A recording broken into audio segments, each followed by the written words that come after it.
Two Peoria Quest Charter Academy school buildings are getting new purpose after the school board agreed tonight with a plan to move Peoria Public School programs into those now vacant buildings. Good Monday evening. I'm Tyler Lopez. And I'm Janice Repholz. Thanks for joining us at 10. Sam Matheny was at the meeting tonight and shares how those spaces will soon be used in tonight's top story. Sam? Tyler, Janice, the Quest Charter middle and high school buildings have not been used since June after the district and state board of education denied their renewal. Now these buildings will have more room for needed programs within Peoria Public Schools. The Board of Education voted to approve plans to repurpose the former Quest Charter Academy middle and high school buildings on Monday night.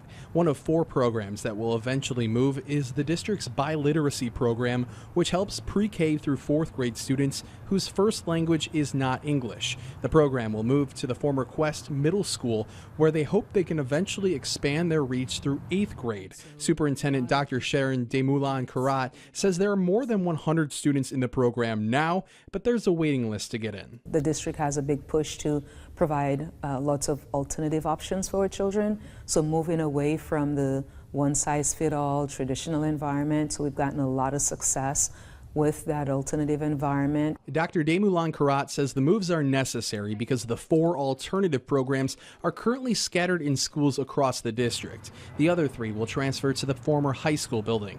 This includes the social emotional learning-based RISE Academy that's designed to help kindergarten through 4th grade students who have traumatic experiences. The Treewind Day Treatment Program and the Peoria Adult Transition Program would move here too. The superintendent says around 300 students use these 4 programs right now. It has helped with our graduation rate quite a bit, so we're excited about providing again that option and more choice for families, and it's needed in a large district and a diverse district as PPS. The superintendent says the next steps are to clean up the buildings to meet safety standards, update security cameras, and update other equipment. Parents at the meeting were skeptical of the board passing the proposals and questioned why they would pass it without a budget. Several board members say the expenses will be minimal and pledged to be transparent.